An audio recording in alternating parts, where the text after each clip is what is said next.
Can you guys hear me? Oh, that was loud. Sorry, guys. Sorry for waking you up so abruptly.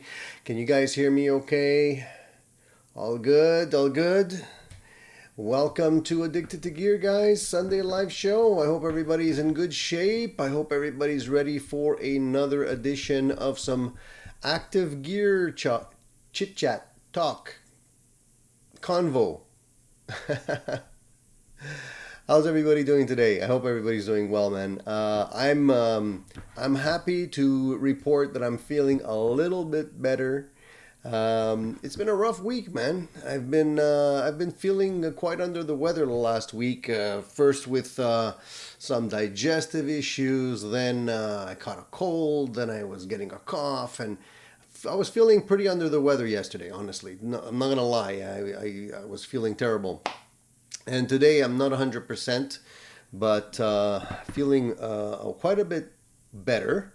But it goes in waves, you know? It's like you have some energy and then all of a sudden you're feeling hot and tired and you want to go lie down. So I don't know. I don't know what's going on, but let's hope that it's the light at the end of the tunnel. So today is show 156 of Addicted to Gear. I hope you guys are ready for another Sunday morning full of interesting gear chat. For those of you that are new to the channel, welcome. I want to make sure you guys know that you have to subscribe to be able to chat. Otherwise, you won't be able to jump in. And I want to make sure everybody has the opportunity to jump in and talk and chat. Okay, so it's very important to subscribe. If you want to support the channel, by the way, the best way to support the channel is obviously to subscribe.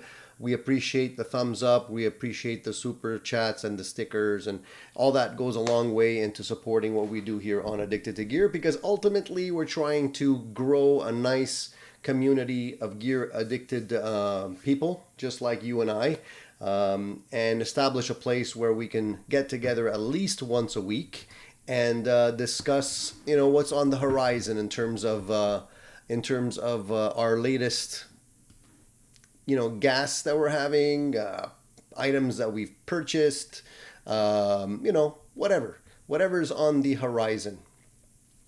So let's see who is in the house today. I see 17 thumbs up. I see 32 people here. So let's say good morning to the people that are here. And if you're lurking in the background, please don't be shy. We don't bite everybody. We're an inclusive community here, and we encourage participation. All right. So let's start from the bottom this time. So Presley, California Customs is here. Charles 75N says, just drinking coffee out of my Charles 75N mug.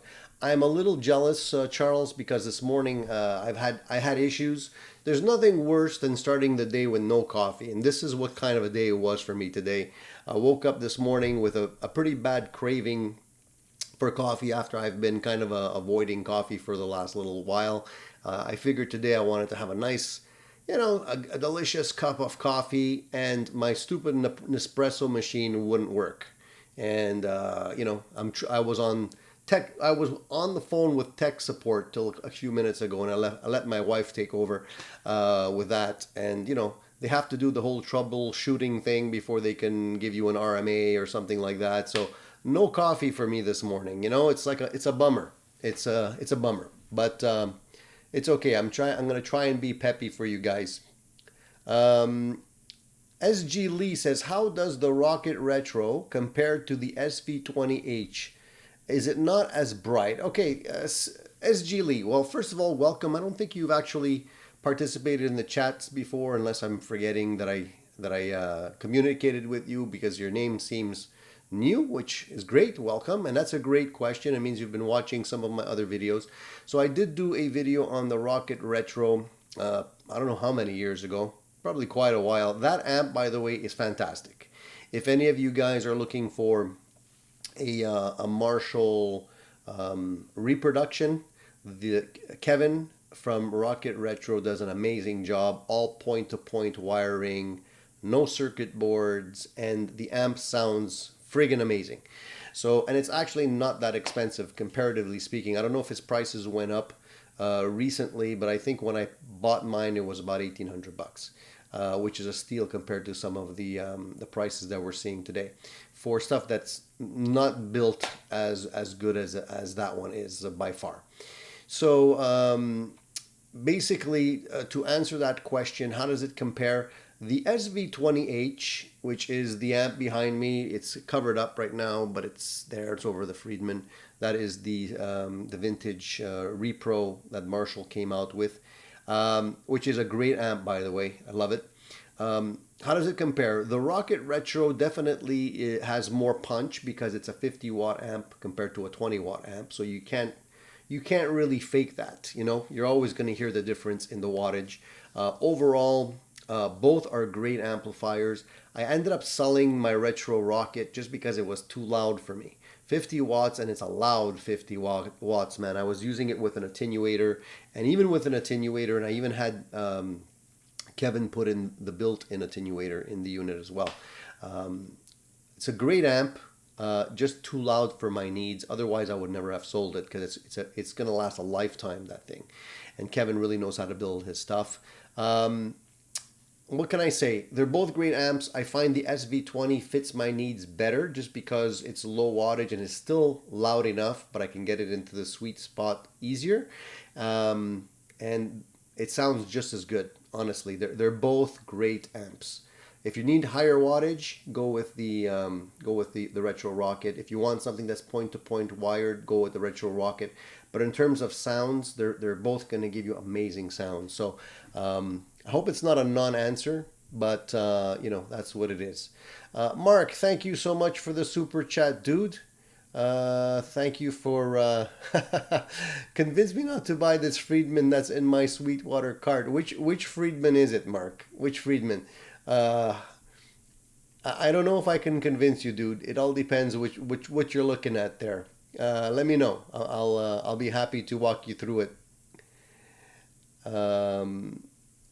Mark says, I'm close. I just need to figure out what to sell. If I buy something, I gotta sell some stuff first. Well, first of all, Mark, that's the right attitude. Don't leave stuff lying around if you're not gonna use it. But what is it that you're looking at in terms of an amp? Just tickle my fancy there. Let me know. Unless you mentioned it already and I missed it. Hold on. Let me just scroll back. I don't think you mentioned it. Did you? No, I don't see it here. I don't see it. So, Mark, let me know, please. You're keeping me in... Your suspense is killing me here. So, good morning, St. Brando. Wayne says, speaking of Moscow, I just bought a Russian-made 12-string acoustic that I'm about to reset the neck. Wish me luck. That's a great project. Resetting a neck on acoustic guitar. I hope you know what you're doing, Wayne, because it's not for the faint of heart. Good luck with that, man. Let us know how it turns out. Mark says he's looking at the new V2 Friedman PT20 combo. Single channel, chewy, modded Marshall gain. Mark. What are we going to do with you, man? Listen, I think you came to the wrong place to have someone talk you out of it. Friedman makes great stuff. I'm not going to lie. Okay, the Dirty Shirley I got behind me, I love. I was just playing it yesterday. And for your information, Mark, I did plug in the SG into the Friedman. No pedals, straight in. Natural amp gain. Sounded glorious. Sounded great. So the PT20 combo, I think, is a great choice. Now, you have to keep in mind, Mark, that the PTs, they got a lot of gain on tap. So if you're looking at something and you want something that's going to be able to clean up for you, then the PT might not be the one. But if you're looking at something strictly to give you that nice, like you mentioned, single channel chewy modded Marshall gain without having to resort to pedals, then that's the amp for you, man. I don't think you could go wrong with any of the Friedman stuff, honestly. But didn't you just buy the Hendrix from PRS not long ago? What's happening with that? Is that not scratching your itch, or is it you're looking at just a different flavor right now? Because those are both great amps, man. Like I said, Dirty Shirley for me, love it. You know, so it's a great choice, man. I don't know what else to tell you. Your wife's not gonna be happy if I can't talk you out of it. So I gotta at least try. um, yeah, you're right. The PRS Hendrix amp is definitely more of a vintagey sounding amplifier, and the Friedman stuff is really the modded Marshalls you normally would hear on a recording. That's how I can describe the Friedman stuff. You know, definitely great. Whatever you end up doing, Mark, you have my full support. Whether your wife likes it or not, I'm sorry. Quicksilver says, imagine how that guy from tech support felt taking a call on a Sunday morning, even if they get paid for that. To be honest with you, Quicksilver, it sounded when he picked up that he was sleeping, that he hadn't had his coffee, or that he really hates his job. Whichever one it was, I feel sorry for the guy, but I need my coffee, and that's that. You know, it's an emergency. Davis says, Tony, do you think British Marshall prices are going to get crazy expensive now? Davis, that's something I wanted to talk to you guys about today. Obviously, you guys heard the news, unless you've been living under a rock or something, that Marshall has been sold to Zound Industries. And it caught me off guard. It definitely did. I didn't expect to hear that kind of news. I always, Marshall is one of those pillars of rock and roll that you figure it's always been there since I was a kid. Marshall was always there, and I figured it would just continue to be there and continue rolling along as if nothing was going to get in its way. Now, I don't know if Marshall was in financial difficulties or anything like that. I don't think they were actually making all that much money. Like on the global scope, I don't think they were making as much money as we think they're making. And to be honest, I knew something was on the radar because they hadn't released any new products in the last 5 years or so. I think the last updates that they actually released were that amp that I got behind me there, that series of amplifiers. And since then, haven't heard much. So now that they're sold to Zound Industries, and I don't know much about Zound Industries other than they're Swedish. And this is the company that's been helping them make these Bluetooth Marshall branded units that have actually been selling quite well, and so well in fact that I think they have enough money to buy Marshall. So isn't that a catch-22? Who would have seen that coming? But to answer your question, I think in the short term, I think already the Marshall amps have already gone up in price, quite a bit actually. In fact, like that amp that I got there, the Marshall Studio Vintage 20, when I purchased it, I think they were selling for about $1,400, around there. Now they're $2,149. So, and it hasn't been that long. So the natural prices already went up tremendously. But what I think is going to happen is I think a lot of people are going to hang on to their Marshalls, which, in the world of supply and demand, it means a lot of people are going to be looking for British-made Marshall amps. A lot of people are going to hang on to their British-made Marshall amps, which means that, ultimately there might be a shortage. And then, of course, like people always do, they're going to take advantage and they're going to try to gouge you. If they have one and they want to sell it, automatically the price is going to jump up now, right? You're going to figure I don't know how much it's going to jump up, hopefully not crazy, but I'm thinking, easily $500 or something like that. realistically. And I think psychologically, guys, I think even though we don't want to say it, I think that things do change, and whether or not they change for the better or for the worse, I think the idea of it not being the same Marshall company that was making the originals does have a psychological impact on a lot of people. Just like, Fender, people are always looking for the pre-CBS Fender guitars because they think that those were the real ones. Those were the ones that were being made by the company, not post-acquisition. So all these little things, these little psychological things that affect us do come into play, believe it or not, when people are spending their money.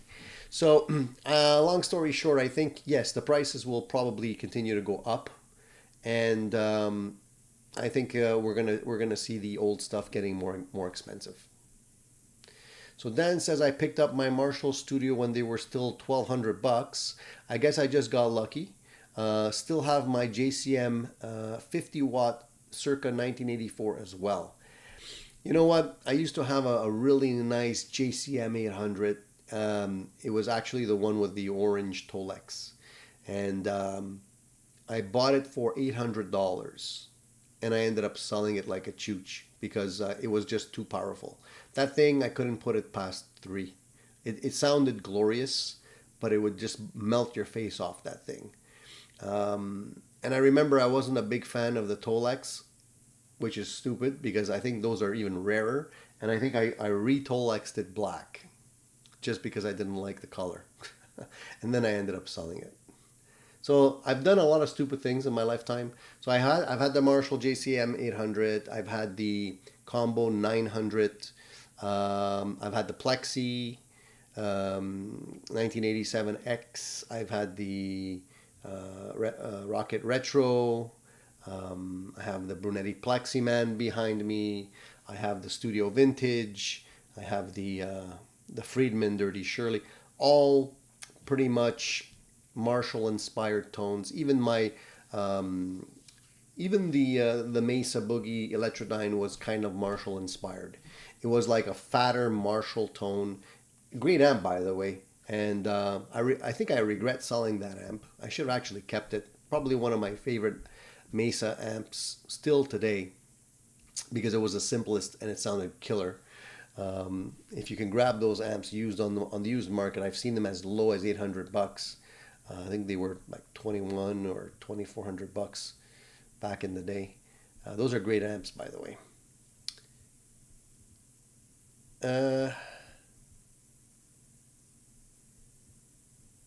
So Paul says, with a tip from Dave Friedman, a few new under 1,000 very well made Marshall amps will be made in their Korean factory. We'll see if, under 1,000 is good in their Korean factory. This is what I'm worried about. I'm worried about quality control. But who knows? We'll see. I don't want to jump to conclusions because I don't know any better than you guys. We can't foresee the future. We'll just have to wait. But you know what? I always expected, like, if Marshall was going to be sold, this is the thing. If Marshall was going to be sold, I always expected Gibson to buy Marshall. Because to me, Gibson and Marshall is the magic combo. So for Gibson to go buy a Mesa Boogie when there was an opportunity to buy Marshall, or maybe they didn't know there was an opportunity to buy Marshall, I think that's a big mistake, because I think Gibson and Marshall would have been like the killer combo, right? But you're right, maybe Fender should have bought Marshall. Fender and Marshall go pretty good together too. So they both missed out. I don't think Marshall's going to disappear. I think Marshall's going to be around for a long time. I think it's just going to be different. Whether it'll be better or not, we'll see. Maybe they'll come up with some killer stuff, But it's a legacy brand, so I don't expect them to change the current lineup all that much. I think they're going to continue putting out the same amps that are their bread and butter. They will probably introduce other things, other sideline products, because they do have a lot already. These little gadgets like the headphones and the Bluetooth speakers and all these little miscellaneous things that actually bring in a lot of cash, believe it or not. So I'm expecting them to continue doing that. But let's see. Let's keep our fingers crossed, man. They might come up with something that'll surprise us. Dan says Marshall will end up putting a Tone Master line of their flagships. It will ruin the brand. Vox tried it and did not turn out well. Why do you think they're going to do that? I don't know if they're going to do that. We'll see. We'll see. Yes, Quicksilver, you're right. Bulgara also makes a Mesa triple rec clone as well. But the thing with Bulgara is that their quality control has always been the issue. A lot of people are not satisfied with the quality of those amps because they are pretty affordable, but I don't know if they will stand the test of time. That's the thing, right? Mark says, in my old band, I used to use 100-watt Mesa or Marshalls. Now I just want 20 watts. Yeah, it seems like everybody is sort of moving to the 20-watt area, 20, 30 watts, definitely under 50, because 100 is really hard to manage.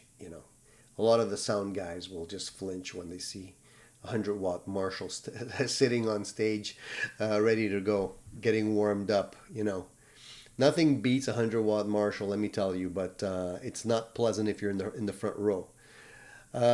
Steve says, hey Tony, are you using a PC tower or a laptop to run into? What would you recommend for a mixer or amp with 2 notes? Maybe a camera too. So I'm running into a Mac. I have a Mac computer. It's not a PC. It's a Mac that I'm using a mixer with. I'm using a very inexpensive Flamma FM10 mixer, which is a USB mixer.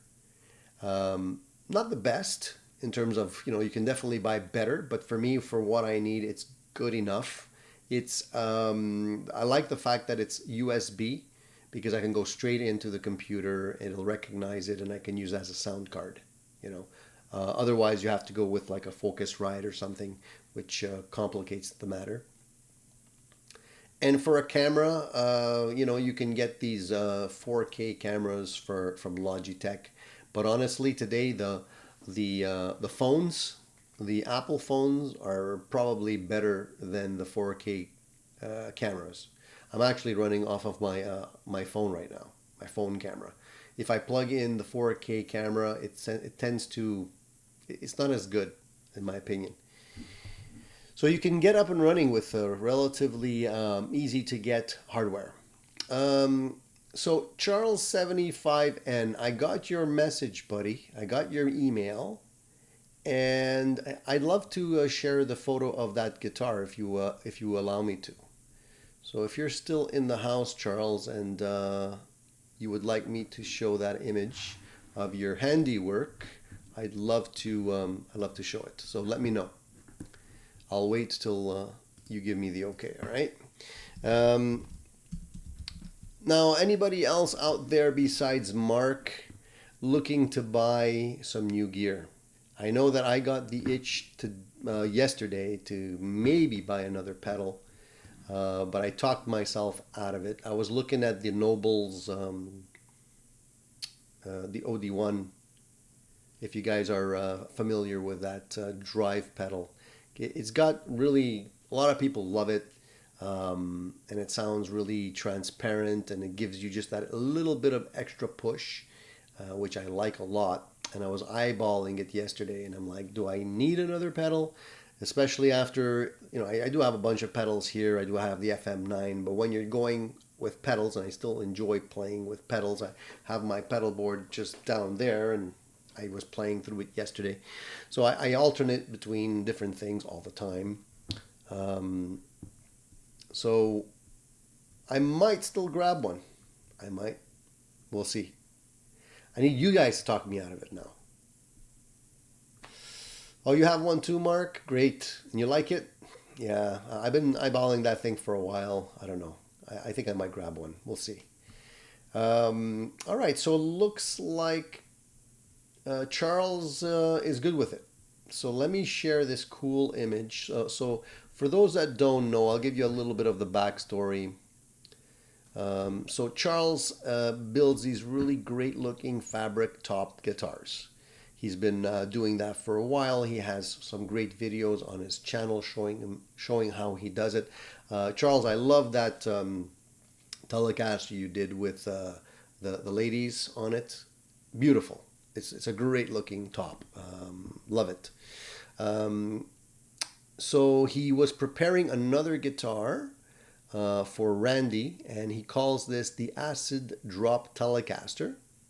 And apparently it's been finished, delivered, and we have a happy customer. So I'm going to share the image of that so you guys can see it. Let me just share my screen here if I can. I hope I can. Give me 1 second. There we go. Can you guys see that okay? So this is the Acid Telecaster, and it's cool because it's a Telecaster, but it's got a Strat headstock. Love the colors, very psychedelic. Looks great, man. You did a fantastic job with this guitar. Love it. And I'm sure that it sounds great too. So Charles, let us know, how long does it take you to put one of these projects together? I'm just curious, because if anybody else here is looking at maybe customizing a guitar, Charles would be the guy to get in touch with in this group, and he'd be able to put together something really sweet for you like this.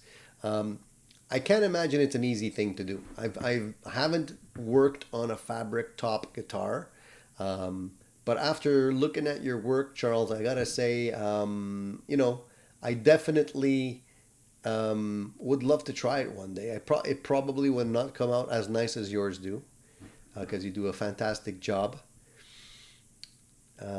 So let us know, how long does it take? Like if somebody would want to have one of these made, how long would it take? How long would the waiting period be? Yeah, and I love the binding too. You're right, Presley. The binding on the guitar is great, and it's just, I would imagine you would have to do like a lot of layers in terms of top coat to get the fabric to stay down properly. Have you ever tried with anything else besides fabric? Like I'm thinking, you know, would you be able to do like a vinyl decal and then cover it with the clear coat and do it that way? I'm pretty sure other guitar companies probably do it that way because it's a lot easier to work with something thin. But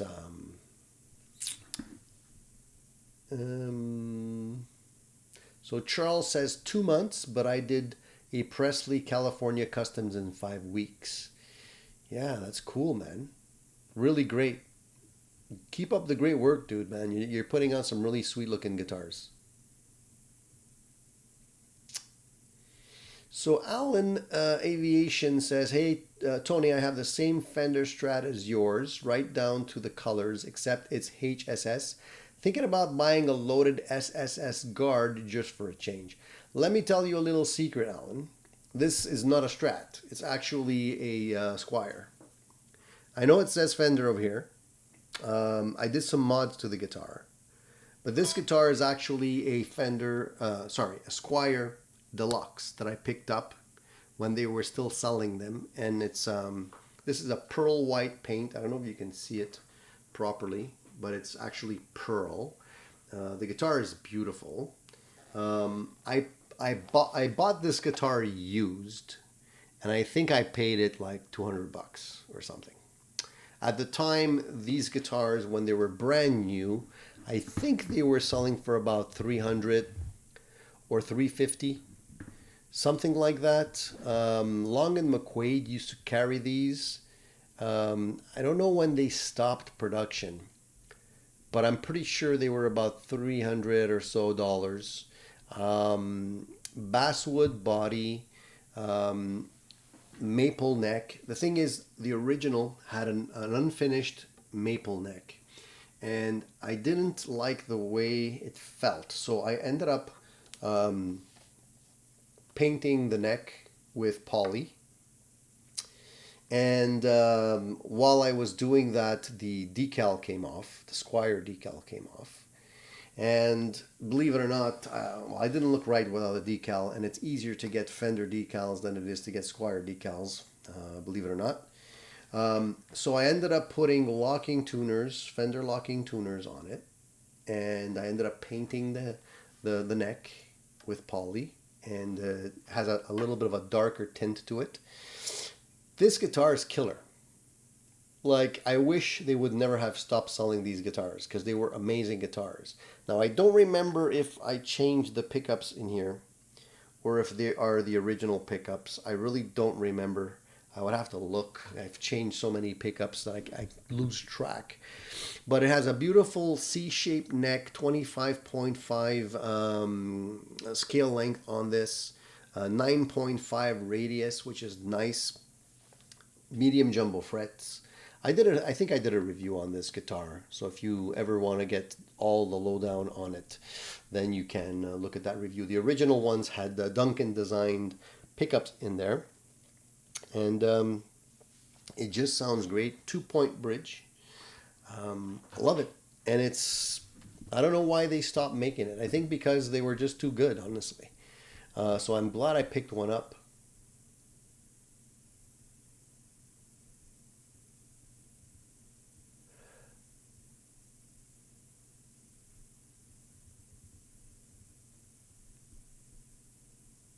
Yeah, speaking of NAMM, Mark brought up NAMM. Yeah, you guys are, you do realize NAMM is just around the corner, right? It's like, I believe it's April 13th to the 15th. So it's just coming. It's coming really quick. Anaheim Convention Center, I believe. And once again, I'm not going to be able to be there. I would love to walk the show and see all the great stuff and just go to Florida. And man, I'd love to be able to just go for a couple of days. I wish I could make it. Who knows? Maybe, I wonder if I could squeeze it in. It would be great. Just to fly down, stay a couple of days and come back. I don't know if any there's not that much hoopla around NAMM. It's been kind of quiet lately. Usually there's a big build-up before the show. Everybody's sort of hinting at new products and new things that are going to be shown at NAMM. So I don't know why it seems like this year things are quiet. I don't know if it means that things are changing for NAMM. Maybe it's becoming less important. I don't know. I still expect a big turnout. I still expect a lot of great new products in the next couple of weeks. I'm sure we're going to see a bunch of stuff coming in, especially on YouTube. So it'll be interesting to catch all of that. But usually there's a lot more buzz happening. So who knows? Anybody here going? Anybody here planning on going? Anybody from the area planning on going? Cletus says he's going. Cletus, you're going? So that's cool, man. Let us know how it turns out. Let me know who you see there. There's always cool people hanging out there. Famous people, YouTubers, a whole bunch of interesting, very interesting crowd. Steven says the trick with finishing over decals is very light coats at first so they don't react with the solvent. Yeah, you kind of have to go very, very slow and build it up. I know. Yeah, you can't go too deep because you don't want anything to soften up and stay soft, right? You want it to be able to dry properly and in very thin coats. You're right about that. Jeff says, when my new amp arrived yesterday, my wife answered the door and the last delivering said, here's another one. That's funny. What did you order, Jeff? Sorry, I didn't. I don't think you mentioned, or maybe I didn't see it. That is funny. I get kind of the same reaction from my family. Whenever a big box arrives, or a box that's either an amp shape or a guitar shape, they're like, another one. They know us so well, right? What can you do? They say the first step to beating addiction is to admitting you have a problem, right? So Cletus says, my invite came from Glenn Fricker, so I'll be lining up with some YouTubers while I'm there. I think Glenn at least. Very cool. Nice. I think you're going to have a great time, man. Paul says, there's no build-up because thanks to YouTubers launching 4 guitars over the years sells more than showing all 4 at NAMM. Definitely, the YouTube influence is the way that the companies, I think, are preferring to pitch their new products right now. It's it's just more exposure for less money. Going to NAMM is it costs a fortune. Any kind of trade show is very expensive. There's a lot of planning involved before, months before, even years before. Booth costs, transportation, people. It's a very expensive week. And I think people are realizing there's other ways of doing it now. And if you just, send out a product to a YouTuber that's got 1 million followers or whatever it is, will get you more exposure than you can get in a small booth in 3 days.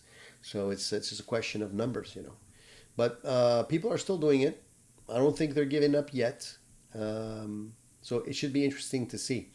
Cushman says, I picked up a 92 Les Paul Standard. It's a keeper. So Cushman, congratulations on the 92 Les Paul Standard. Is it sunburst? Is it what does it look like? Give us an idea of some of the features on it. Is it full, like a solid color, a sunburst? Steven says the only way to beat this addiction is to hit the lottery and buy all the gear you want. Otherwise, it's hopeless. Am I right, guys?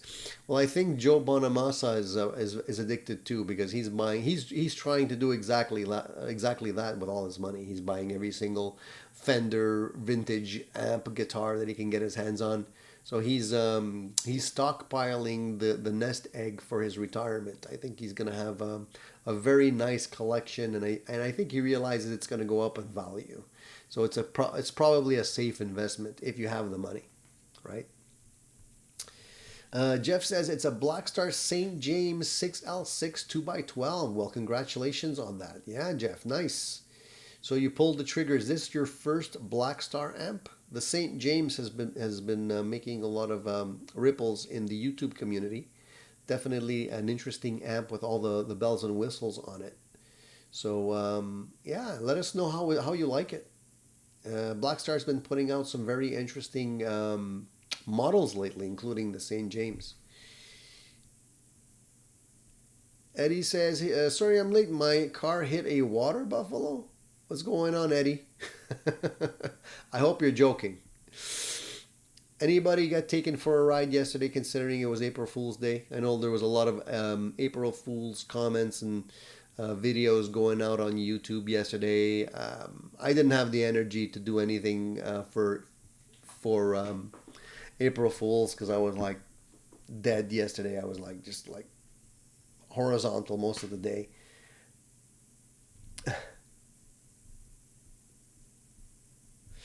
So anyone else underwhelmed by Harley Benton's 25th anniversary stuff? Well, it's a good point. We did mention on our last live show that Harley Benton was coming out with their new stuff. And they did. And I'm wondering what you guys think, for those of you who have seen it. Basically, the Harley Benton stuff is based around the fact that it's the 25th anniversary, thus the gold.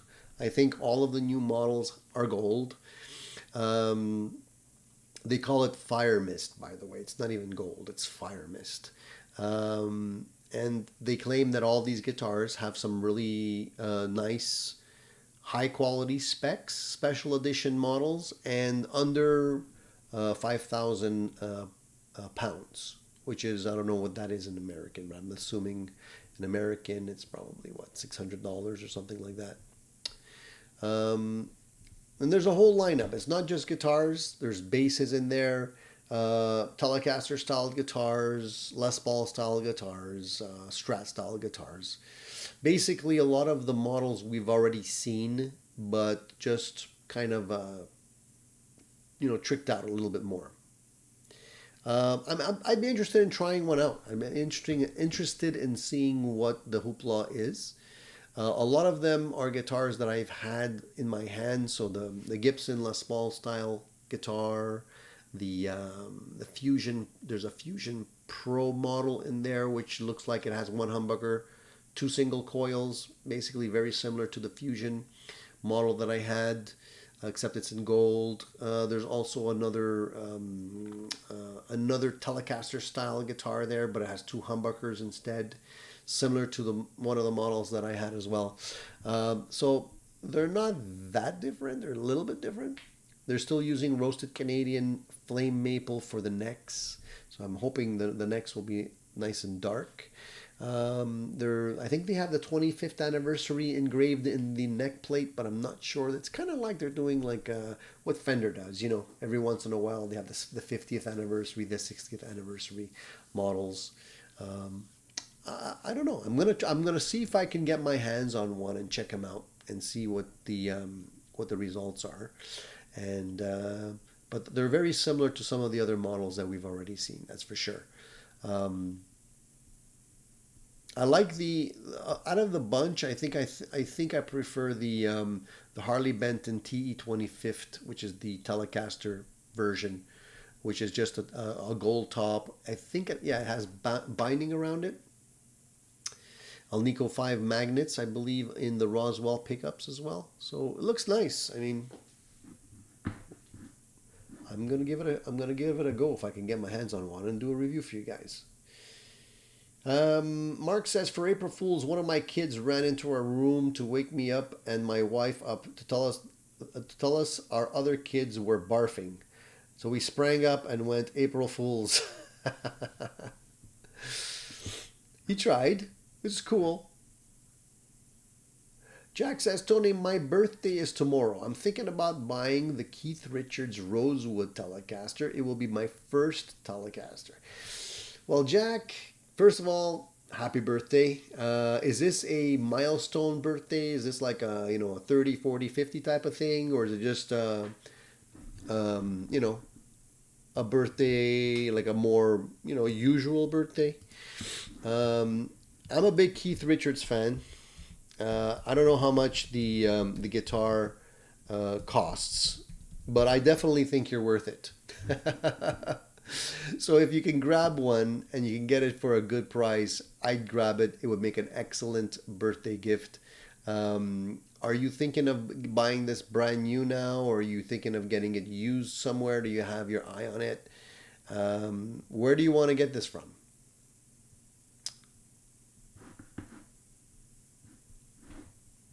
I'm all for great birthday gifts. Alan says I gave the guy at the toll booth fake money for April Fools. So Quicksilver has a poll of his own. Actually, that's a good reminder because there is a poll in the on my channel today, and we'll go over the poll question. It is relating to the Marshall thing, the whole Marshall being sold idea. So we'll look at the results of the poll. But Quicksilver had his own poll. He says, let's take a quick poll. Do people buy the exact same color in multiple instruments at the same time? So, good question. I don't know if I didn't ask that specific question, but I may have asked some similar question in terms of what people's favorite colors are for guitars. I don't necessarily buy the same color. As you can see from the guitars behind me, there's quite a variety. So I'll have pearl white, we have sunburst, white, red, another sunburst guitar, stealth EVH color there. What else do we have here? We have a kind of bluish one in the corner, EVH striped, white again, butterscotch. I have all different colors here. I have black guitars. I don't think there's a specific color that I don't have. I don't necessarily go for one color. For me, color is important, but it's not the main thing. So I'd be curious to see what the other people say here. I know that there are some people that just don't like certain colors, like they wouldn't buy a white guitar, or so let us know. It's a good question. Jerry says, Tony, you should have done a show, Tony, on how to break a headstock properly yesterday. Yeah. So, for those of you who don't know, I did put up a video yesterday. It was recorded previously. I didn't do that yesterday because I just wasn't feeling up to it. But I did put up a video that I recorded as part of the series of the Telecaster build from the parts that I got from Guitar Anatomy, and that Telecaster is sitting right there. That white one there. And the video that I put up yesterday was how to properly install a guitar neck as part of a build. And that's the continuation of the build series that I was working on for you guys. So right now I think we have almost all the parts recorded and published on how to put together a Telecaster build based on that guitar. So if you guys are interested in looking at that and you're maybe building your own guitar, you can use it as a reference or as a guide. But yesterday's was specifically on how to install the neck, and I didn't end it there. It was installing the neck, but also then making sure everything else was aligned properly with the neck, including the pickups, the pick guard, and the control cavity cover and all that kind of stuff. So an interesting video if you're into putting your own guitars together, so you might want to check that out. But how to break a headstock properly, yeah, it probably would be a pretty short video. All I would have to do is take one of my Gibson guitars and drop them, and voila, done deal.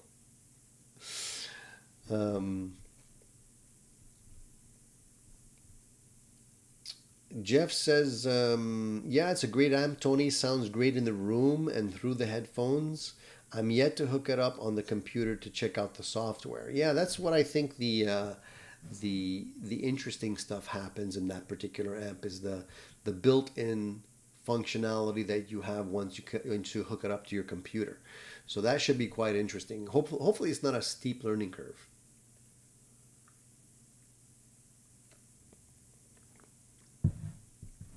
Yeah, I know what you mean, Randy. Some people are just not into that April Fool's stuff, unless it's well done.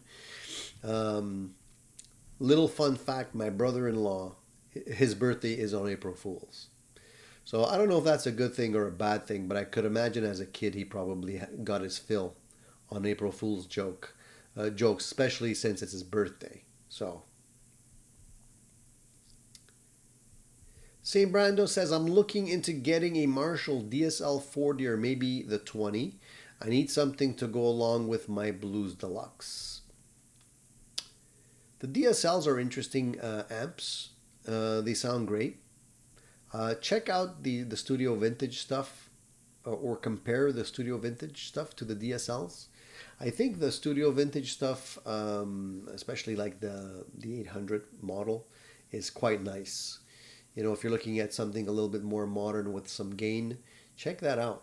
You might change your mind and go for the Studio Vintage stuff. So Jack says he'll be 54. Around my age, Jack. We're around the same period. I hope you have a great birthday, dude. If you do get that Telecaster, let me know. Send me an image. Send me a picture. I'd love to see it. Mark says, for April Fools, Gibson put out the nitro-scented cologne and candles. They need to realize that they need to actually put that out because people would buy it, including me. I agree. I mean, basically, it smells like vanilla, really. Doesn't it smell like vanilla? I mean, it's pretty close to vanilla. And I always say that's the easiest way to tell whether or not you have a fake Gibson or not, is just smell it. If it doesn't smell like vanilla, it's fake, you know? The China stuff doesn't smell like vanilla at all. But I can sniff those guitars all day long, you know? They smell so nice. I'd buy it. You know, if they would put it out as a candle or as a car scent or something like that, I'd buy it for sure. I'm surprised they didn't. They probably didn't because it's toxic. I have a feeling that's why.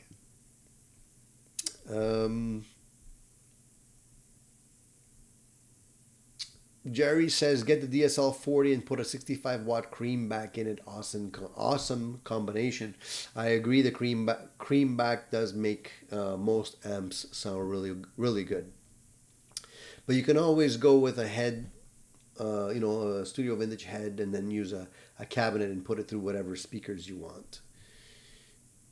I usually like that. I like going with a head unit because I can then mix and match, put it through my 4x12. I have a bunch of 1x12 cabinets. I have a 2x12 there. So I have a variety of different speakers that I can use to go through if I buy a head unit. And also where I rehearse, the rehearsal studio has their own Marshall head units and stuff. So I can just bring the head. It's a lot less heavy to carry a head than a whole combo. And it makes it a lot easier for me.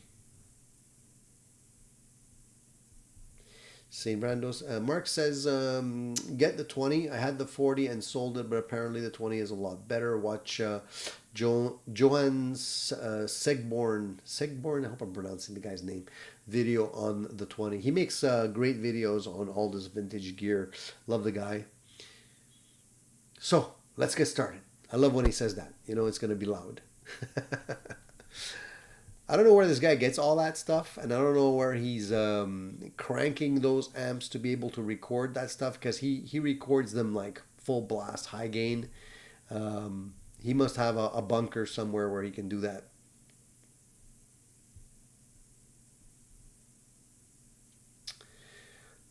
Davis Music says, I was literally sniffing my Les Paul Classic yesterday as it still faintly has that smell.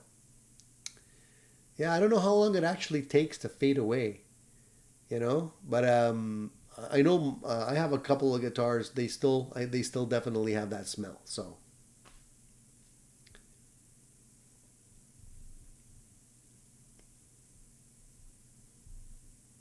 Jack says, I was thinking about getting just a cheap Harley Benton style one. Yeah, you can. I mean, dude, whatever makes you happy, man. It doesn't have to be expensive to make you happy. And I agree with Wayne. Everyone should get a Telecaster for their birthday. Should be like Oprah. You get a Telecaster. You get a Telecaster. Everybody gets a Telecaster. That would be great. Cletus says, I'm definitely a sucker for a black Les Paul custom. My wife is always saying, but you already have a black one. Why do you need this one? Yeah, I know what you mean, man. I've been there too. Black is really sexy in the Les Pauls. So has anybody not jumped in on the chat yet? Because I'm thinking there's what, 60 people online? I don't see 60 people in the chat. Don't be shy. If you guys are new and you're trying to chat and you can't, it's because you need to subscribe to be able to chat, guys. Remember, it's written right there, okay? Please subscribe to chat. So if you're new, subscribe. Otherwise, you won't be able to jump in on the chat, and that'll be a shame. MFN says, hi, Tony. Suggestions for a low watt or attenuated amp for my 12 by 15 inch foot home office. My Blues Junior Tweed is too loud. Your Blues Junior is too loud. Okay, so when you're saying low watts, you're talking really low watts. So you're talking like maybe 5 watts. Because if your Blues Junior though is still a pretty loud amp. The good news is that a lot of amps these days do have a low power switch. And I'll give you an example. So my Brunetti Pleximan, which is back there behind me on the little 1x12 cab, that guy, could go down to 5 watts. A lot of the Mesa stuff can also go down very low. Some can even go down to 2 watts. So I would suggest you find the sound that you like and just demo those amps at the low wattage setting. The good thing about the Brunetti is that even at the low wattage, it still sounds good. It doesn't sound fizzy or anything like that. Some of the amps, when you bring them down low, unfortunately, don't have the same bottom end, and they end up sounding a little bit brittle or fizzy. That one doesn't. So that's a great, a great thing to have. And thankfully, a lot of amps will have that. My Jared James Nichols Black Star went down to 2 watts as well. And you don't have to get the Jared James Nichols. I always have a hard time saying that 5 times fast. You don't have to get the JJN. The JJN is very similar to some of the other models that they have. So you can get a similar model if you're looking at that kind of flavor, and it'll go down to 2 watts. So in a 12 by 15 foot home office, it'll be fine. And some of them also have the ability to plug in headphones, and don't forget, if you can't play loud at home, don't overlook these multi-effects units. There's a lot of great. My headphones are giving me bad hair. All right, a lot of these multi-effects units that are out today sound fantastic. They're affordable. You can get them for a couple $100, chock full of great sounds, and you can plug them in to your, to an FR speaker if you want to. You can play them with headphones, and you don't disturb anyone. The Valaton is a good example of that. The NUX makes a lot of great stuff at that price range, and you don't have to give up the convenience of playing at home just because of noise levels. And the great thing about all of these new multi-effects units is they all work like a sound card. So you can plug them right into your computer. You can go into Logic. You can go into GarageBand. You can record your stuff. And, they have, some of them even have a built-in drum machine and a looper and all that kind of stuff. So you have a lot of flexibility at your fingertips. All right, so Steve says he has a matching pair of 84 Takamine, everybody pronounced it differently, electric guitars in Red Burst, a GX100 and a GX200. So he likes the Red Burst. Yeah, so what about everybody else? Anybody else? Nobody's been answering that caller question, huh? Martin says, I love my DSL-20 and I regret getting rid of it. I want to buy it back. Well, the good thing is that there's a lot of those DSL amps still floating around. So it's not like they're rare or anything. So you can probably find another one if you look hard enough. Joe says, greetings everyone. New guitar day. Fender Ultra Luxe Floyd Rose. Love it. Worth the cash. Congratulations, Joe. So you went Fender and Floyd. Very nice combination. A lot of people just like the Fenders the way they are, like the sort of the vintagey style guitar. But yeah, put a Floyd on a Fender and you're in Charvel land, basically. So tell me this, Joe, why did you decide to go with the Fender Ultra Luxe with the Floyd as opposed to a Charvel? Considering I think Fender makes Charvel now. A lot of the Charvels do have the Floyds on them, but what led you to go to the Fender Ultra instead?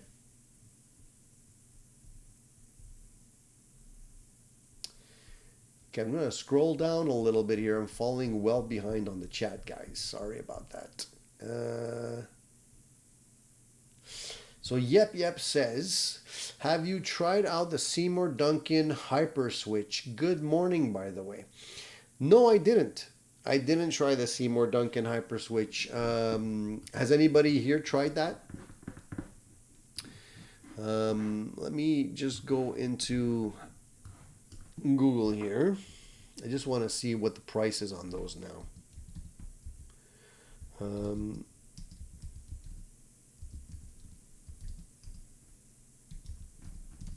I always look at the price.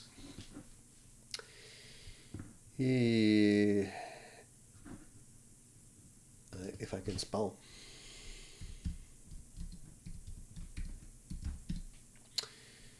Here we are. So it's $149.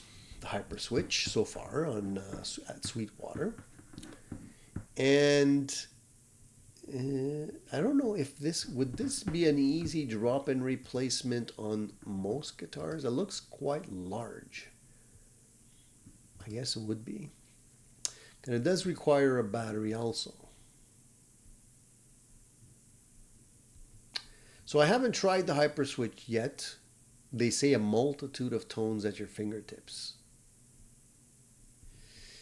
Very cool. It looks like a great idea. But you do have to kind of have space in your guitar for a battery at some point. I'd love to try one of these and put it into one of my personal builds and see what I can come up with. But I'm not that much of a bells and whistles kind of guy when it comes to having like a million different pickup choices. Because I know you can do standard, you can do reverse coils, you can do a bunch of different things with this. You can split the north coil of the pickup and reverse wind options as well with this.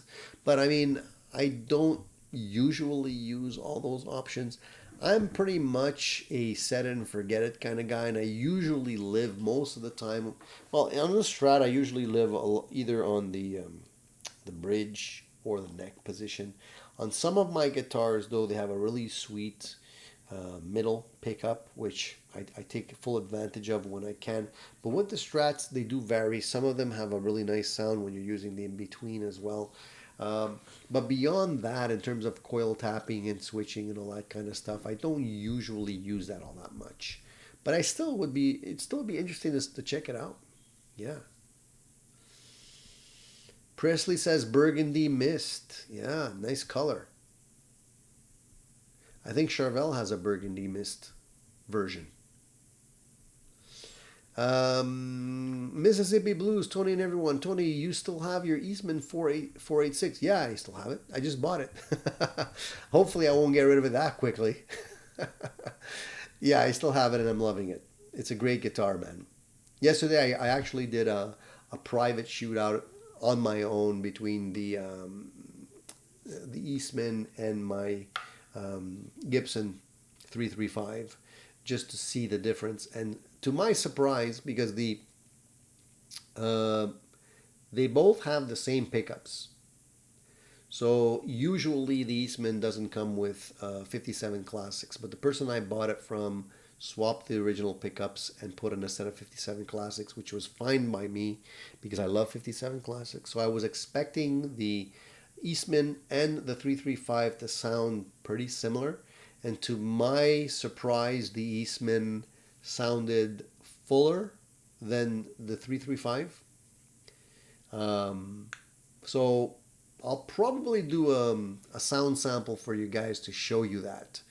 I think it's obvious. It's obvious enough that you'll probably hear it in a YouTube video. But I was actually surprised considering the pickups are similar. So yeah, just because they look the same and have the same pickups doesn't guarantee you're going to have the same sound, which is fine by me because I don't want to have redundant guitars. If I'm going to buy two guitars and they sound identical, and what's the point of having two guitars? You don't need them, right? You need one. Steve says, I just got a Rev G20 amp head. It has 2 notes for computer. It also has a 20 by 4 watt switch to help with loudness in a small room. Yes, Steve, I was going to say 2 notes. Rev does make some really cool amps. They sound great. They have a lot of features built into them, and the low wattage switch definitely helps. So for the person asking the question earlier on about what to get in a small room, the Rev stuff is great as well, and it's a great Canadian company. So I support Canadian.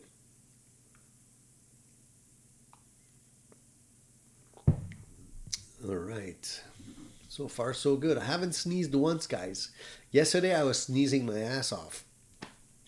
My nose was blocked. I was coughing, phlegm. Today, my nose is still a little bit stuffy. My head feels a little bit weird. But yeah, I'm feeling much better.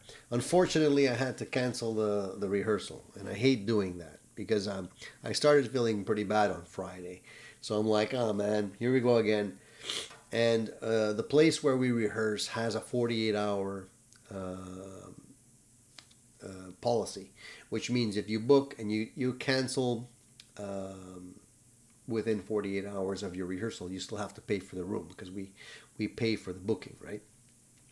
So I hate doing that because then, you're sick, you don't know if you're going to feel better. Do you pull the plug? Do you not pull the plug and take a chance? It's like then you're on the hook for paying the rehearsal studio, and nobody wants to.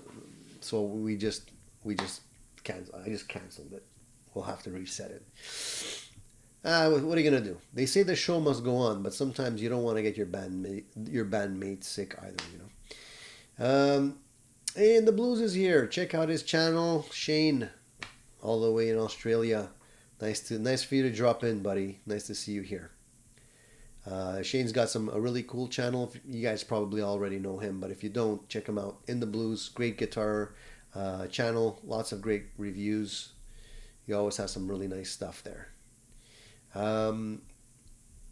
So Paul says he runs his Marshall with an attenuator, and he has a dB meter to turn it up to 85 dBs.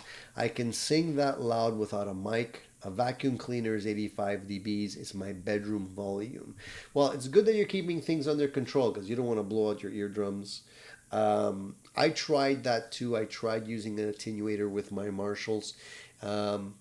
You can get it into the sweet spot if you're careful and, maybe boost the bottom end with some pedals so when you bring it down, sometimes you lose some of the oomph. What I found works well if you're using an attenuator and you're bringing the sound down. I have an EP booster pedal on my board, and if you just hit the EP booster, it just fattens things up on the bottom end and it makes it sound better. So it's a great way of making an attenuated amp just sound a little bit more punchy. All right.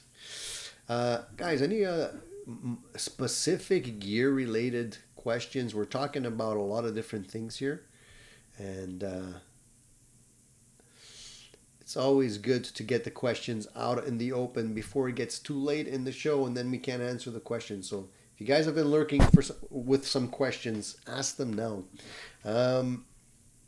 Shane says, I can finally make it in again now that the time's changed here. Oh, so you're doing the time shift thing there too. Yeah, well, that's great. I appreciate you guys you dropping in. I don't know what time it is there, but I'm sure it's probably pretty late. Dan says, I've been using a Variac lately. My line voltage, unfortunately, is 124 volts. I bring it down to 110. I think I can hear a difference and easier on the amp. I've never played around with a Variac. A lot of people like fooling around with that, the whole Eddie Van Halen brown sound thing, but I don't have access to a Variac and I haven't tried one. But it'd be cool to try that out. Steve says, I've been plugging my Blues Junior speaker into it and it sounds really good. I don't have a cab for it yet. One thing that I'm a little bit miffed about is that my Headrush speaker that I've been using with my FM9, which is back there on the floor. You see it right there, right there. It has two inputs, input 1 and input 2. I noticed recently, just the other day, that input 1 is quiet. When I plug into input 2, I get a buzz, a pretty loud buzz. I wasn't there before. So now I'm a little bit discouraged because I'm going to have to get that fixed. I don't know what happened. I don't know if something rattled loose.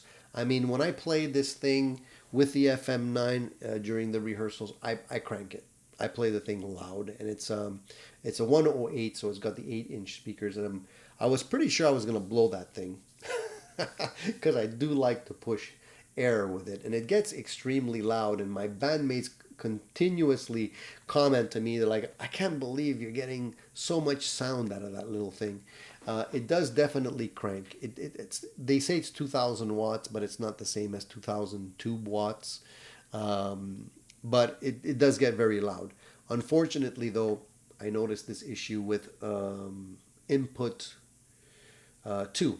So I don't know if there's any electronic technicians in the house that can help me troubleshoot this, but I already sent a message to Headrush to see whether or not their tech support can help me. It's out of warranty, so I'm not going to be able to return it, but maybe I'll have to bring it to some kind of repair center and have somebody take a look at it.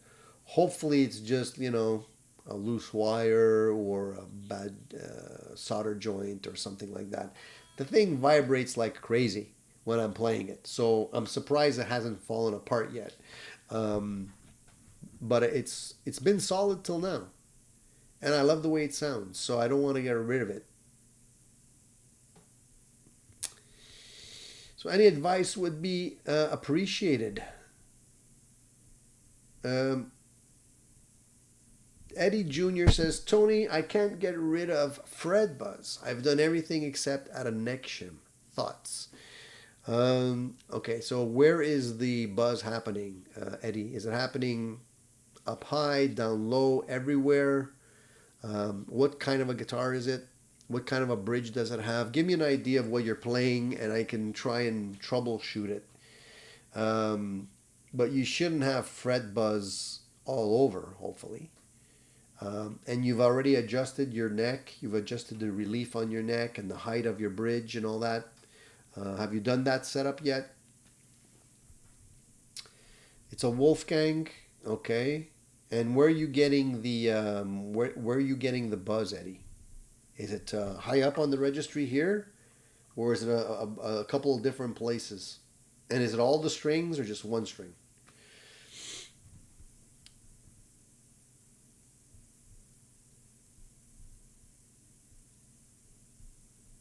Alan says, I know Fractal sells humbuster cables. Maybe that will help. It's not Alan. It's not like a 60 cycle hum type of thing, because I can take the output from my FM9 and go into input 1 and it's dead quiet. I take the same output, put it into input 2, and I get buzz.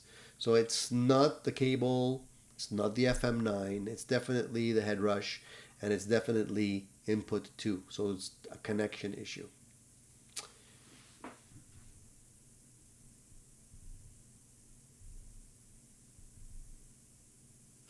And Paul's saying that 95 dB is with a band volume, and my amp has no problem with it. The amp can put out 119 dBs dimed and 110 dBs set to a good sounding loud. At 85 dB, it still sounds the same as 110. All right, cool. Thank you for giving us the dB lesson. It is true that you can go up or down quite a few dBs, and it doesn't sound all that different. But when an amp like a Marshall is cranked in a small room, and you're hitting those big power chords, when you're leaving the room, you're going to hear that buzzing in your ears. It's happened to me before. So Eddie said it's the low E string from about the 10th fret to the bridge. Okay, so that's only one string, 10th fret to the bridge. Okay, and you've adjusted the height of your bridge. What I think the issue is just that your bridge is just too low. So you might have to go a little bit higher on your bridge. Just raise the action on the E string. You should be good. It's normal since the E string is a bit chunkier. It's going to cause more buzzing. And it's hard to eliminate all the buzz from the E string, especially if you're hitting it hard, if you're a hard picker. So I would try that first. Steven says, could be the ground connection on number 2 input, maybe a cold solder joint. That's what I suspect. I don't want to open it up and poke around in there myself. I'm pretty sure the warranty is up, but I still don't want to, cause any undue damage by accident, so I'd rather bring it to a repair center, someplace that can take a look at it, that is authorized. If it's just a cold solder joint, which I hope it is, because that would be an easy fix, then easy peasy. I can get it back real quick. I've been playing around with the idea of getting 2 of those units, because the FM9 does have stereo outputs, and having 2 in a room is glorious, because I usually plug into the headrush unit when I play live. But lately, when I set up my sounds here, I have a set of Mackie speakers in front of me here. You can't see them, which also have 8-inch woofers, by the way. So very similar to what's inside my headrush. And because they're stereo speakers, I get all the full glorious stereo effects, the panning and all that. And you lose that with a single speaker, right? So it would be great for me to just have 2 of those, put them down as monitors, and it would also perhaps alleviate the stress of having one speaker crank out all the volume if you split it between the 2. So that's something I might eventually do. But the price on those headrush units have also gone up, which is a pain. Everything's gone up. So Davis says, I've noticed that all EVH guitars have a small shim under the locking nut instead of mounted directly to the wood. My Frankie and Wolfgang specials all have this. Under the locking nut. Yeah, but that doesn't necessarily, that's normal. A lot of guitars that have a locking nut will have a shim. But that wouldn't really cause the issue at the upper registry here. For me, I think it's a combination of 2 things. It's a combination of the neck relief. Just make sure your neck relief is adequate. You can sight down your guitar, press down on the first fret and press down on your last fret. Use it as a ruler, and just look at about the halfway mark, the 7th fret or so, and you should have a little bit of space there. If you don't have enough, you're going to get your buzz. So you might need a little bit more relief in your neck, and then you might want to raise up the low E string just a touch. Just raise it up, pick a little bit, raise it up, pick a little bit until the buzz goes away. And then you can get it to the lowest point without having any buzz. Some guitars just can't go as low as you want them to. But you can definitely try and troubleshoot it that way. Steven says, try putting a coin between the input jack nuts and see if it disappears. Let me see if I understand this, Steven. A coin between the input jack nuts? I don't get you. So if I have an input jack, what nut are you talking about? So you're just talking about let me just, so here's my input jack. So you're saying put a coin between this thing? Is that what you're saying? What voodoo are you talking about here, Stephen? Alan says, have you ever tried to get that corroded battery smell from a really old rusty pedal? Yeah, you can get, if you have any corrosion, a little bit of vinegar will get rid of that. Little bit of vinegar with a Q-tip, you get rid of that powdery substance, and the smell will.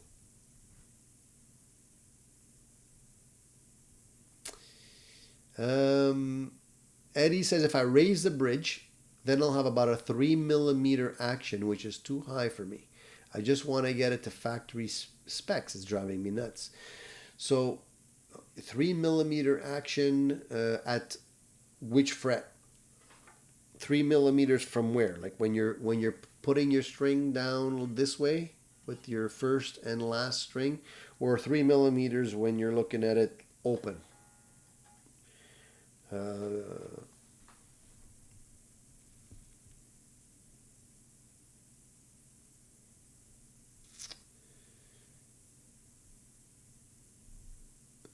So Cletus says it could even be the jack has a little give and isn't seating the 1/4 inch correctly if something isn't making good contact buzz.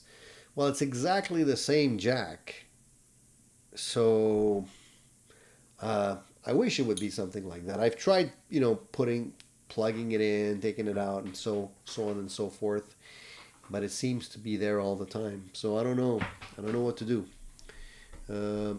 I've exhausted all the possibilities that I can come up with at this point.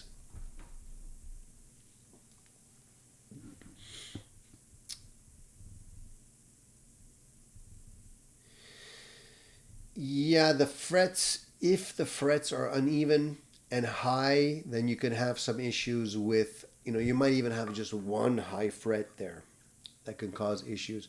But I'm assuming you've done all of this already, that you've rocked the frets, you've checked the height of your frets to make sure nothing's high, you've adjusted the relief on your neck and all that kind of stuff.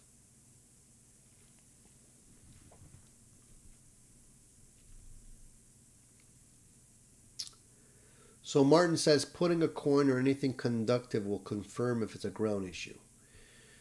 So just so I understand, Martin, where am I supposed to put this coin? So you're saying put the coin where? I have this. This is the jack. And you want me to put a coin where? Like on the nut? I don't understand. So you want me to touch a coin like on the little metal piece that's right over here? And what's going to happen if I do that?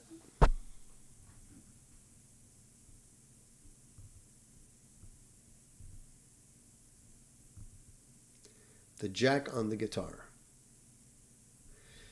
Okay, so you guys are saying we're going to do an experiment. I have you guys here. Let's do it, okay? I'm going to show you what I mean. And it could very well be that it's going to be like when you go to the dentist where, you know, it just goes away and it works fine right now. But let me just show you what I mean, all right? So let me just plug in the guitar.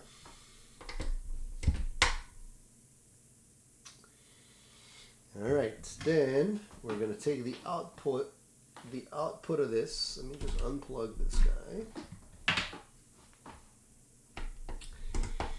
All right. So I just plugged in the output of my FM9 into the unit, and I'm going to plug in the FR speaker, and I'm going to show you what I mean, all right? So give me 1 second, guys. Let's do this troubleshooting live. We'll see what happens, all right? Okay. Now, I don't know if you're going to be able to hear this, but let's try. Okay.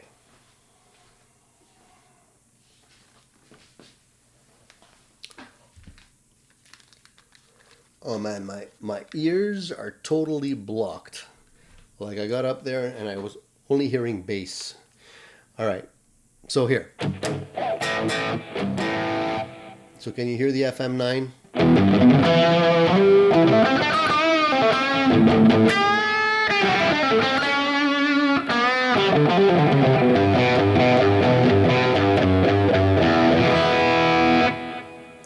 So that's the FM9 speaker behind me coming through the speaker here. Hopefully I'm not blowing your ears out, all right? Probably was too loud there because... Let me just put it a little lower. All right, so you guys are with me so far? Okay, good. So now we have the sound coming out of there. Now, if I take the output and switch it into output number 2, watch what happens.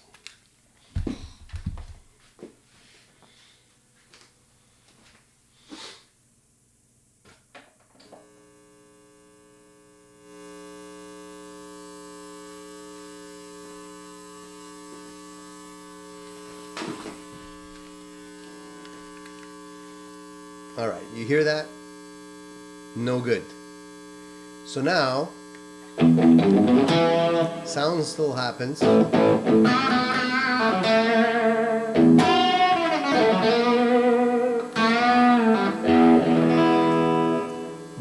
have this crazy buzz. So now what you guys are saying is what? Take something made of metal and touch what? So if I'm touching the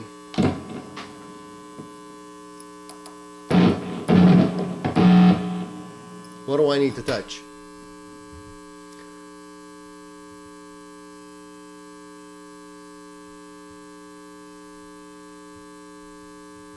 Don't get it. Sounds like an open ground to me too. So now what? Well, let me try something here.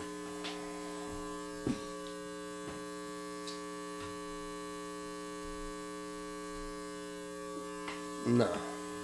Alright. 1 second. I'm gonna put it back into input number 1, right?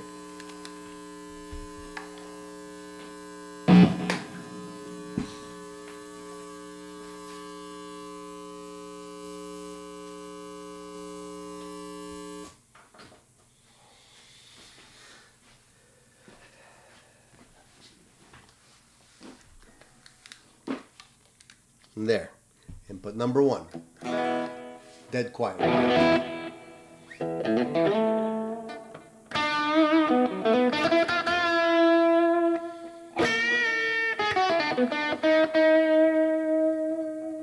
Yes, I did. Actually.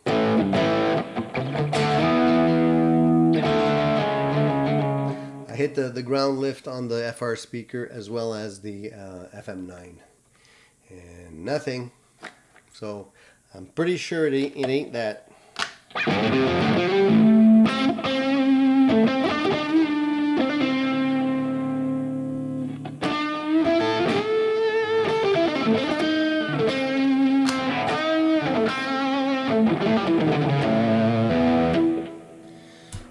So Martin says on the speaker between the 2 input jacks. But in this, okay, on the speaker between the 2 input jacks. But there's nothing metal there, Martin. The input is all plastic. There's nothing that I can touch that would be metal there. Unless I put another speaker, another connector.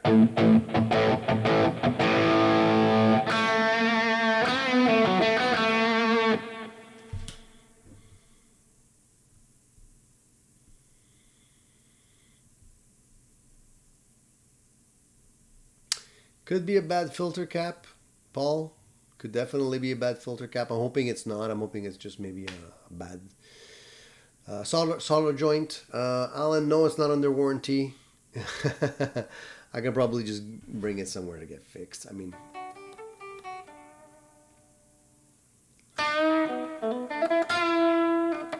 Eddie, I love the speaker.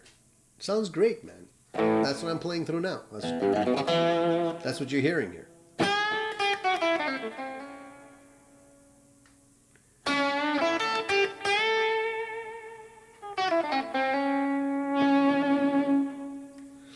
But unfortunately, I think I've been kicking it too hard.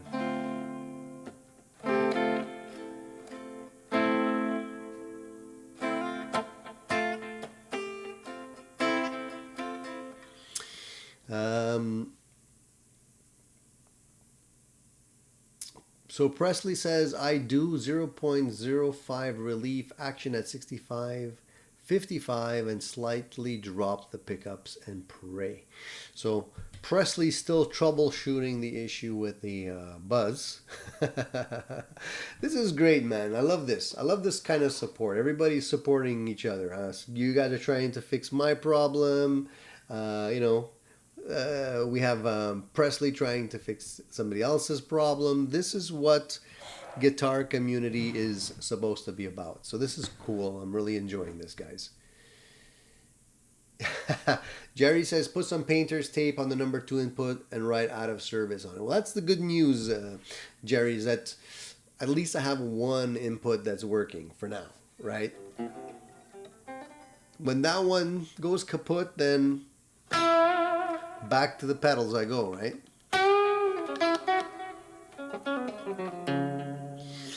So Steven says, Tony, touch the metal nuts holding the input jacks in place. This will transfer the ground, which seems to be fine on channel 1. Let me do that, all right?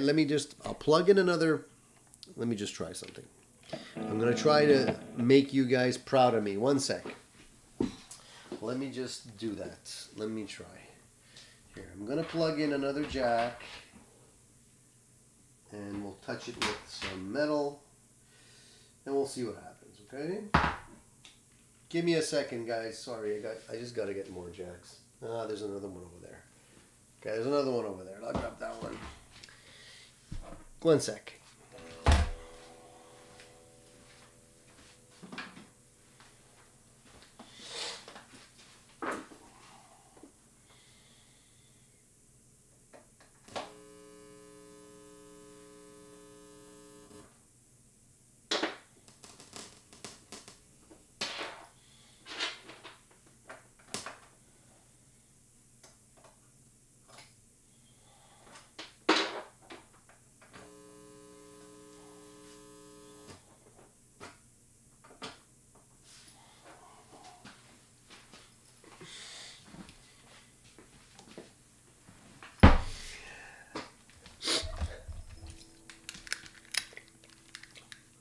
Guys, I'm laughing because, you know, when you need metal, you can never get metal. My Planet Waves jack doesn't have a metal sleeve. My Whirlwind jack doesn't have a metal sleeve. So I can't do what you're telling me to do, unfortunately. I'm going to have to get some other jacks and try it out later. So I'll try it and see if that if that makes a difference. I did try moving the power supply to a different outlet. That doesn't make a difference. It's not a bad wiring in the house situation. It really is just the input. So yeah, I understand what you're saying, Stephen. But my jacks are all, you know, there's not a bunch of metal on them. The way they're made, look, they're all plastic, man. And when I plug it in all the way, there's no exposed metal. So don't worry, I'll work on it. I'll work on it and I'll get some other jacks and stuff and we'll figure it out.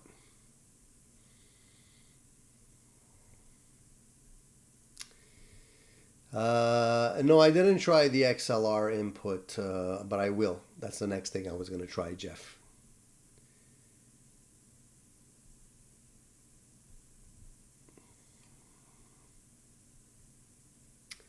Alan said, I had a similar problem with my studio monitors, made loud static noises occasionally and tried everything for a few days. Wound up sending them back and new ones were fine. Yeah, sometimes it's just something that is loose in the connections there.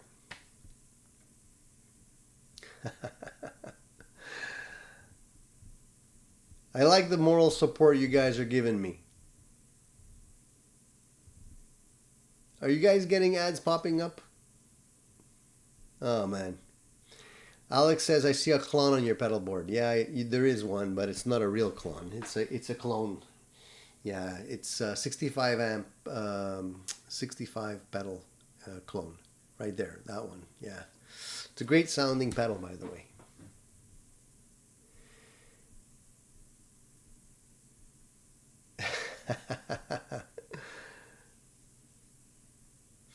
Steven says, Tony, you are messing with the cables. I mean, the female side on the amp.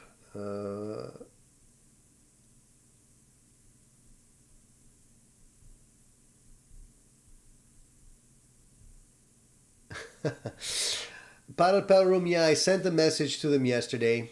They have live tech support, so I'm going to see if I can get them online tomorrow. And we'll see what they say. I'm probably going to have to bring it to some place to get it looked at, but I don't mind. It's just a pain. I don't want it to go kaput on me before I have an opportunity to actually fix, both of them, because it's been working quite well.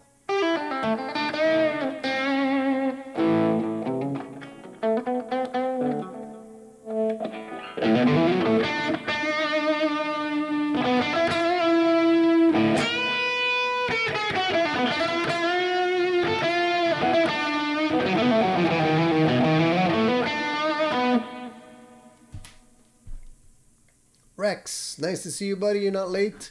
We've been talking for an hour and a half, so we're good. So back to you guys. So Alan is getting ads for Hertz. That sucks. I hate when ads pop up.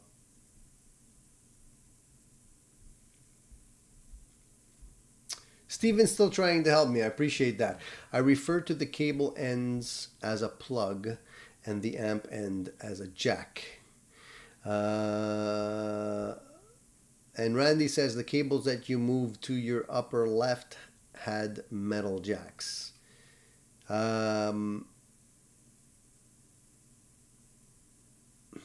but the ones that I was plugging in with the metal jacks are not long enough to reach my my head rush here. So unless I'm actually going in with some active sound, I'm not going to get the buzz, obviously. So I didn't want to do it that way. Anyway, guys, no fear. It's all good. We'll figure it out. It's all good. I don't want to turn this into a tech support show, which is quickly turning into. But it's good. I appreciate your help. I do. I think you guys are awesome.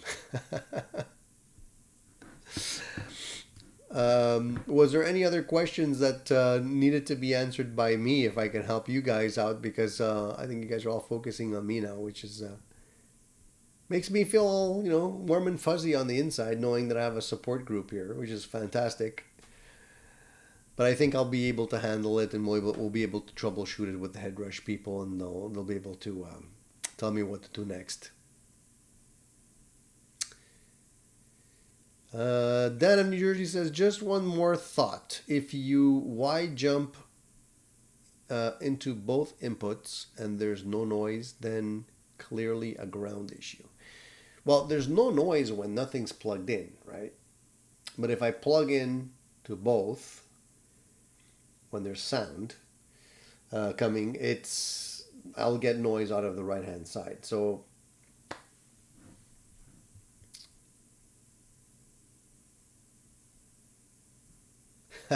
Yep says LOL, it's like a guitar centered tech support show where nobody gets it right.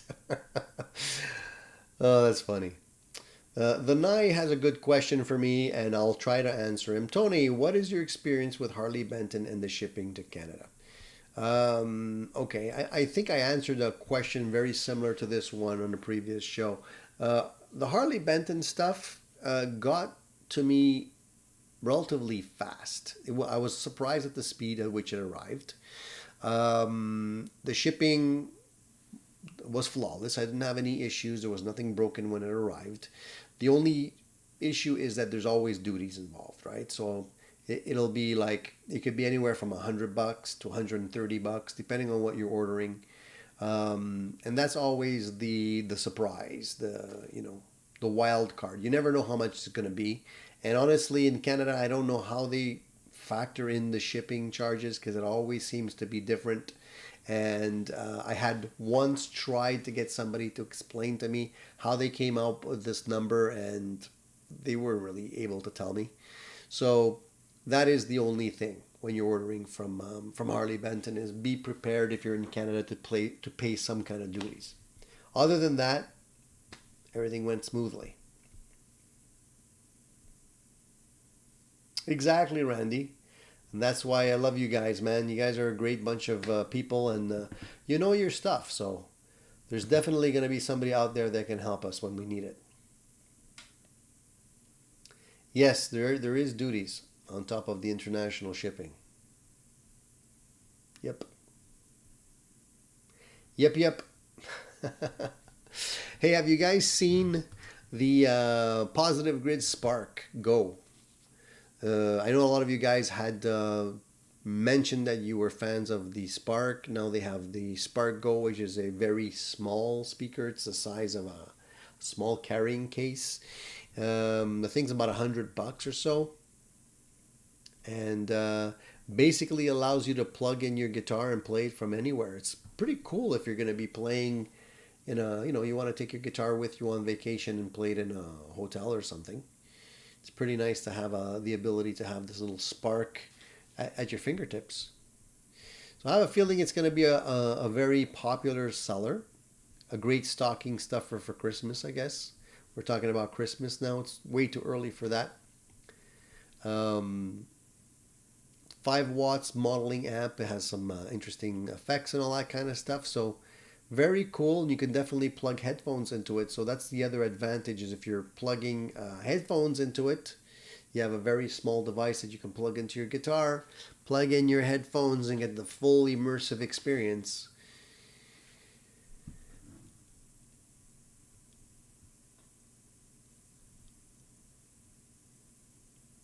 Presley says, my Sausalito, California guitar boutique is opening soon. Currently at 14 builds ready to sell. I'm shooting for 30 customs ready to go for opening. About one halfway there. Great, man.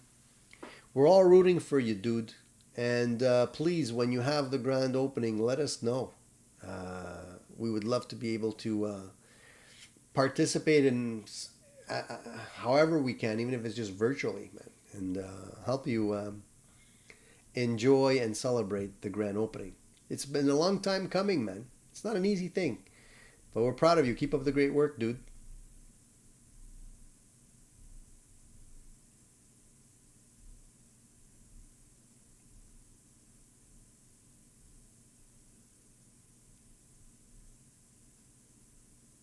Jerry F says, isn't the company that owns Spark the same one that bought Marshall?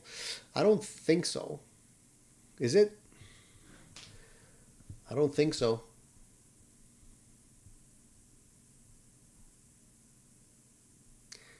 It's because Spark is owned by Positive Grid, right?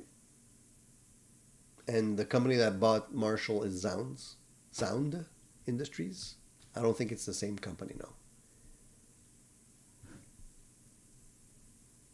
The ones that bought Marshall are the ones that make the little Marshall Bluetooth amps. Maybe that's why you're confusing them with Spark. Kayla Kent says, opinions on stickers on guitars. Well, my opinion on that is this. I usually don't like having stickers on my guitars, unless, of course, it's one of these stickers. If it's an addicted to gear sticker, then I would say yes, put it on your guitar, have it there all the time. Otherwise, no. By the way, I think what I'm gonna do, I don't know if this is interesting for anyone, but if you guys want to support the channel, you want one of these stickers, what I'll probably do is, if you guys contact me through my email and you want a sticker, maybe I could, just send them out, and I don't know what to do with them.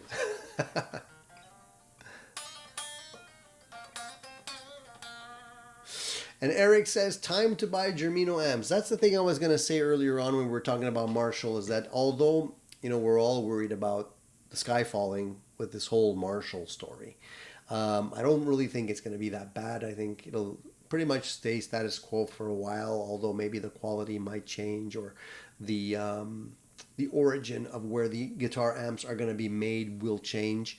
But other than that, I don't think that it'll be crazy. Maybe the prices will fluctuate, but at the end of the day, there's a lot of other guitar builders that are out there that will be able to fill in the void should anything happen to Marshall. I mean, there's a lot of companies making Marshall amps, vintage style Marshall amps, maybe even better than Marshall's making them right now, and Germino is one of them. So, people like Germino, people like Rocket Retro, people like Brunetti, Friedman. There's so many of them. Companies have been making clones of these Marshall amps for such a long time, claiming they're even better than the original ones. So if worse comes to worse, you can still get the Marshall fix through one of these other companies. And unless you're a die-hard consumer that really needs to have the Marshall logo on there, you can still get them. You can still get that sound. Steven says, Tony, I have the red, white, and black layouts done for your logo. Just have to cut the veneer sometimes this week. Awesome, Steven. Awesome. Hey, our deal still stands. You know what I mean? Uh, that would be cool. Willing to trade you a few stickers for that beautiful woodwork that you're gonna end up having done. So that'd be cool. Looking forward to seeing that, man. Custom inlays is the way to go. I agree with you, buddy. I agree. And Steven says, "Kill and make do and make you happy." Yeah, absolutely, man. If you like stickers and you want to put stickers on your guitars, who's to say that you can't? It's your guitar, man. Wayne says, I'm taking a truckload of my rebuilt guitars to my first guitar sale and show in Peachland, British Columbia next Sunday, and I'm stoked. Very cool. Wayne, I didn't even know you were working on these guitars. Rebuilt guitars. Very sweet. And in British Columbia too. Send us some pictures, Wayne.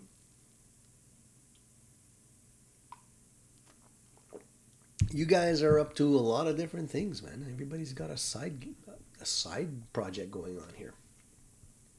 Very cool.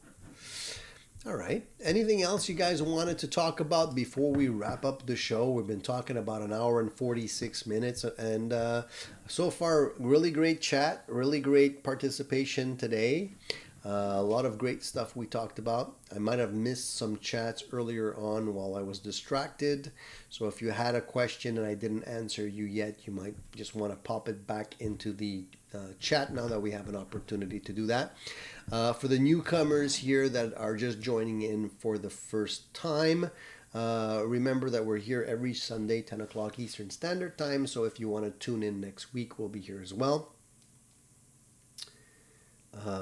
Wayne says, Tony, I won the amount count, remember? I won the amount count, remember. Sorry, Wayne, I don't understand. Paul says, Tony, buy a Rowan noise gate, a clone of the mini pricey US made ISP disseminator. $21 USD, shipping included. Just leave the switch on soft, kills single coil hum and open modulation pedal sweep switch. Swish. So are you saying that will fix my problem for $21? Maybe, but I would prefer to have like a clean signal. It still might be good to have a noise gate for other reasons on my board, but yeah, I definitely want to fix the problem. Jeff says, have you seen the Laney pedal amp? So yes, I have actually, Jeff. And it's interesting because Laney has also been one of those companies that has been putting out great quality products, but it's kind of a sleeper here in Canada. I think they're way more popular in Europe than they are here. But I think that you're talking about the Laney loud pedal. Is that the name of it? If I remember correctly, which is basically like an amp in a box. It's a 60 watts solid state amp pedal. It's $419 though in Canada. It's not cheap, but I haven't actually tried it. I know they're out, and I know that it's interesting for anybody that wants to have like a solid state amp in the size of a pedal board. 60 watts. That could be an interesting option for somebody that wants to create a little fly rig and also have something as a sideline in case something goes wrong, right? You know, for somebody who's playing a gig and maybe you're relying on a multi-effects unit, or you're relying on a tube amplifier and that goes kaput. Well, you have a solid state 60 watt amp at your disposal right at your foot. So it looks cool. Looks interesting. 2 independent channels on top of that. I'd be interested in trying that out, seeing how it sounds.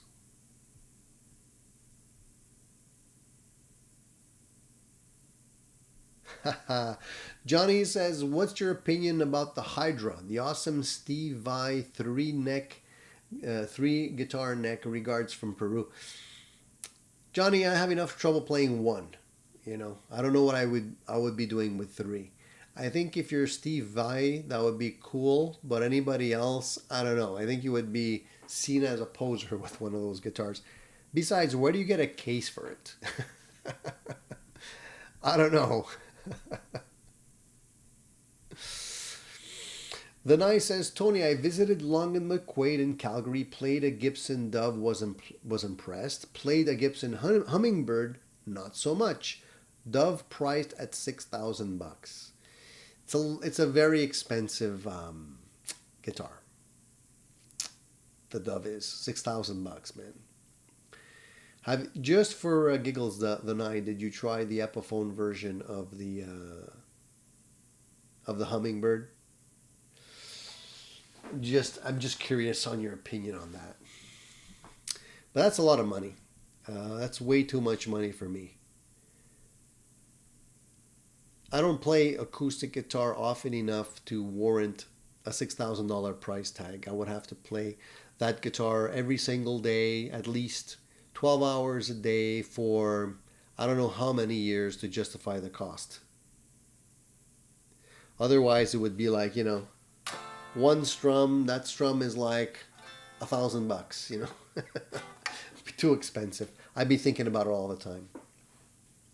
Dan says, love my Lanny LA Studio, picked it up for around $1K. Been playing that with my SG ever since the purchase. Gives that true Iommi sound. A lot of people love the Lanny stuff. And from what I hear, they sound pretty good.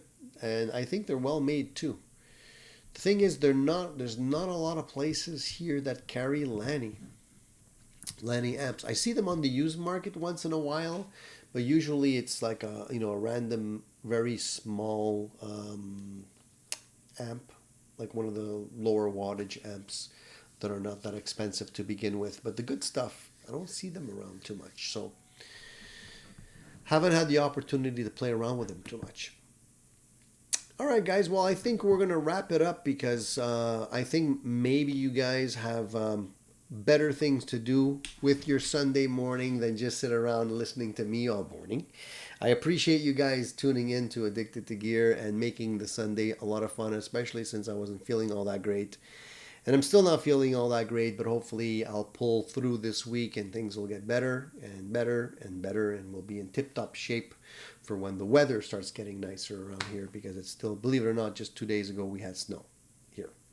So I'm still waiting for spring to happen. Alex 2112 says, buy up all the Marshall British made amps before they skyrocket. Oh, before I actually say ciao to everybody, we didn't get the results of the poll. Let me do that first, guys. Let me give you the poll results, because there was a poll. I mentioned at the beginning of the video today. The poll question was relating to the Marshall situation, and the question was, after the recent acquisition of Marshall amplification by Sound Industries, do you feel A, I should hang on to my Marshall amps because eventually it's going to be cha-ching, the money's going to come in, it's going to be worth a lot more money. 2, I should go buy a Marshall amp right away before things change. 3, there are plenty of other amp makers to fill the Marshall void. And 4, no worries, I'm happy with my Boss Katana. So those were the options, all right? So I'll give you the answers. So the top response was, there are plenty of other amp makers to fill the Marshall void. So 45% of you went for that answer, and I guess you're not worried. So Marshall, if Marshall goes belly up, it's okay. There's other ones. There's other companies out there. Number 2 is, no worries, I'm happy with my Boss Katana. So maybe some of you guys don't even care about Marshall because you don't have one, you're not playing one, and you don't intend to play one. So that's all good. And the third answer is, I should hang on to my Marshall amps because eventually cha-ching. So I fall into that category. I think I'm going to hang on to my Marshall amps, not because cha-ching, but I like Marshall amps, and I like the one that I have, and I don't intend on selling it anytime soon. And only 10% of you said I should go out and buy a Marshall amp right away before things change. So I guess most people are not worried, which is great. So nobody's got anxiety. Everything's going to be status quo, and things are going to be moving ahead as they've always done. So that's good. Alan says, how's Mesa been doing after Gibson took over? Well, I don't know anybody that works at Mesa Boogie to get the inside scoop, but who knows? I don't know. I mean, nobody's gonna really tell you until. Let's give it a few years. It's been too soon. Usually they don't make major changes within the first year. Usually the changes start happening after about year number 3. Especially if the company's making money. If Mesa's making money, they're not going to want to ruin the formula. They got the cash cow. They're not going to want to make any changes right away. But if things start to, after about 3 years, new products are expected. People are expecting new things. Eventually, people get antsy and want to make changes. So that's when we're going to find out. So hang in there for a little bit longer, and then we'll see what happens. But Davis Music is saying, I'm hanging on to my older Marshall. Casey says, I still got my Alvarez 5024 Dove copy I bought in 1980 when I was 15. Still play it almost every day. And I'm sure it's a great guitar. Alvarez makes beautiful acoustic instruments. I used to have an Alvarez myself. Thank you, Randy. I'm going to try and get better, man. I'm going to try and get better. John D says, I have a feeling Marshall isn't going anywhere. I hope so. We'll find out. Have a great week, everybody. Thank you guys for tuning in. You guys have been awesome. Thank you for all the help. And we'll be back next Sunday for more Addicted to Gear Live. So stay tuned for that. And check out the videos that I posted this week if you haven't already done so. Leave your comments as usual. Always appreciated. Have a great Sunday and enjoy the sunny weather if you can. We'll be back soon. Take it easy, guys.